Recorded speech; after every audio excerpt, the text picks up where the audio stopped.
इस क्वेश्चन में हमसे कह रहा है derive expression for radial flow of heat in a cylinder of length L having linear heat source along the axis of the cylinder if the internal and outer radius of the cylinder is r1, r2।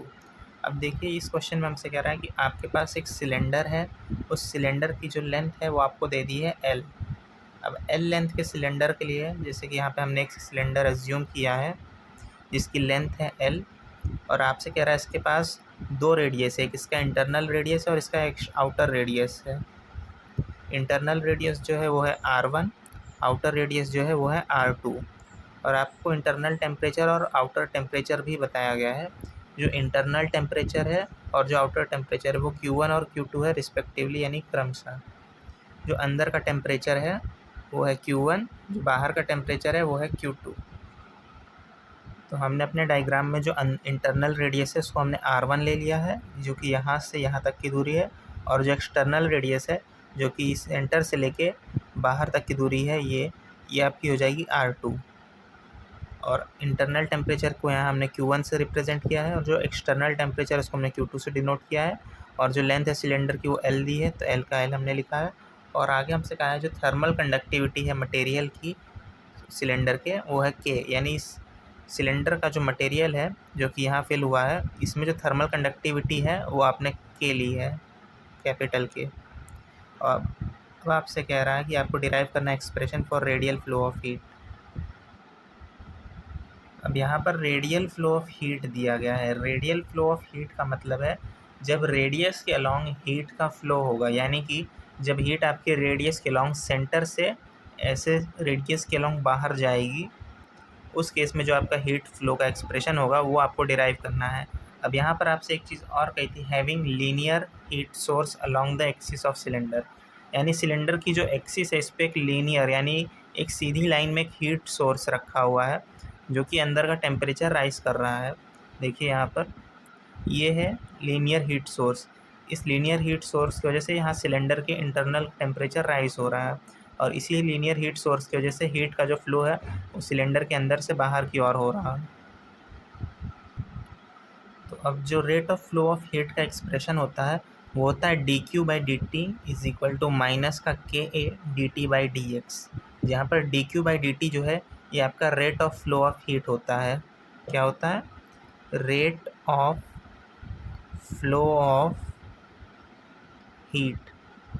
इसी rate of flow of heat dQ/dt को हमने small q से represent किया है यहाँ पर।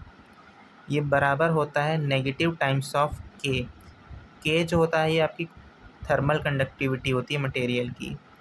A जो होता है ये आपका एरिया ऑफ क्रॉस सेक्शन होता है, ये आपको वो वाला एरिया यहाँ पर कंसिडर करना होता है जिस एरिया के अलॉन्ग आपका हीट करंट फ्लो कर रहा होगा।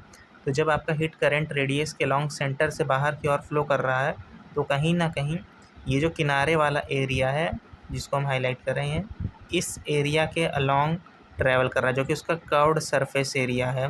और सिलेंडर का जो कर्व्ड सरफेस एरिया है, जैसे कि अगर हम सिलेंडर को सारे हिस्से को खोल के देखें तो ये हो कुछ ऐसे रहेगा, ऊपर एक सर्कल रहेगा, नीचे भी एक सर्कल रहेगा और बीच में एक रेक्टेंगल रहेगा,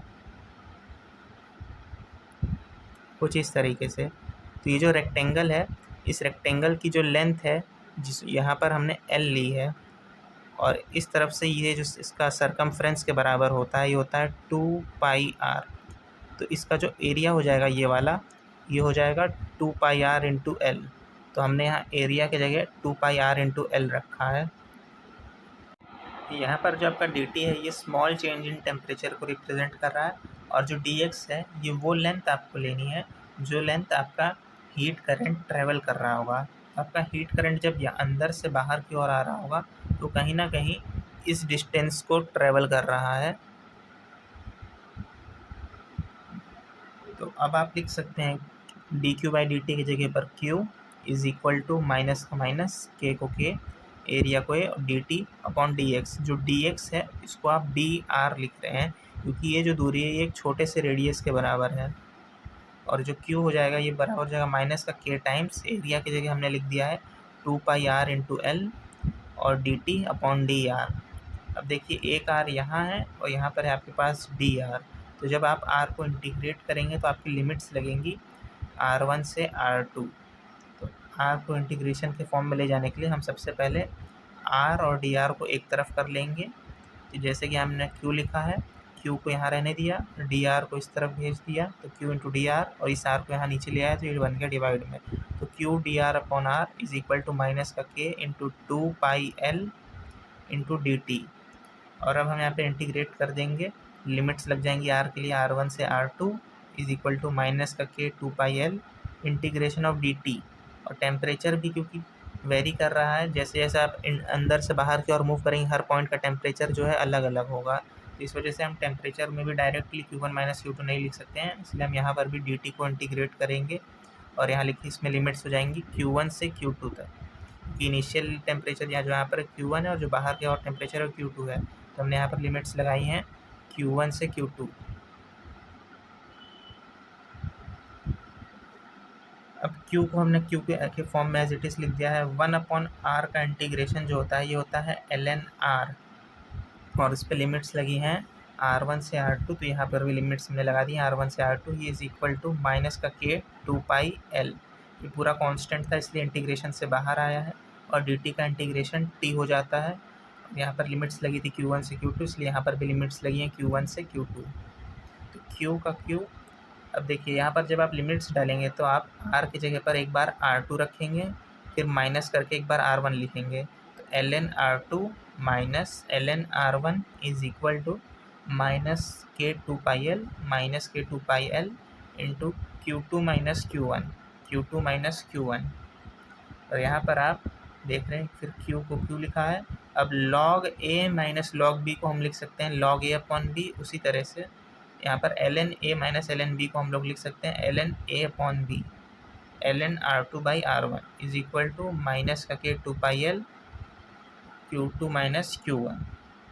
अब Q को एक तरफ अकेला रहने देंगे तो ये हो जाएगा माइनस K 2πL का जो माइनस है इसको मान लीजिए अंदर मल्टीप्लाई कर देंगे तो ये जाएगा Q1 माइनस Q2। पहले यहाँ पर Q2 माइनस Q1 है, जब माइनस साइन अंदर जाएगा तो ये Q1 माइनस Q2 बन जाएगा।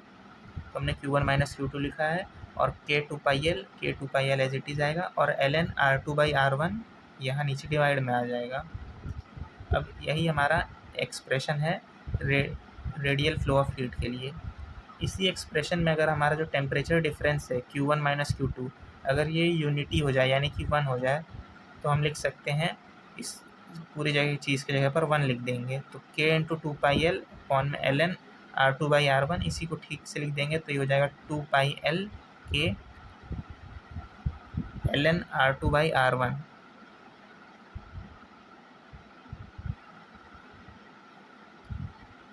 यही आपके रेडियल फ्लो ऑफ हीट के लिए एक्सप्रेशन हो जाएगा।